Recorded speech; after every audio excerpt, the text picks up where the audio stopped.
ल साथीहरू, आजबाट आफ्नो वेट घटाएर सिक्स प्याक बनाउने चाहिँ निर्णय लिएको छु। यसमा हजुरले पनि मलाई एकदमै साथ दिनुहोला। मेरो नाम जितेन्द्र घिमिरे रहेको छ। मेरो घर बाडुङ्गा 2 राजपुर कपिलवस्तुमा रहेको छ। सुरुमा त म बिहान उठ्छु है, त्यस पछाडि हल्का पुरै फ्रेस भएर अनि मनतातो पानी पिउँछु। यसले ज्यानलाई एकदमै हल्का बनाउन सजिलो गर्छ अनि हल्का बनिसकेपछि एक्सर्साइज गर्न एकदम सजिलो हुन्छ नि त। त्यो भएर मैले पहिला कागती पानी पिउँछु बिहान उठेर।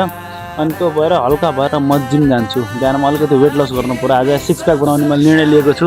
50 मेरो डेली भनेको 50 पुसअप, 50 स्क्वाड र 1 मिनटको प्ल्याङ्क रहेको छ।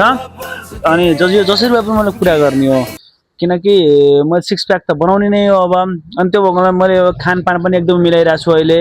अनि शरीरबाट फ्याट पनि घटाउने निर्णय गरेको छु। प्ल्याङ्क त म बब्बाल गरिदिन्छु।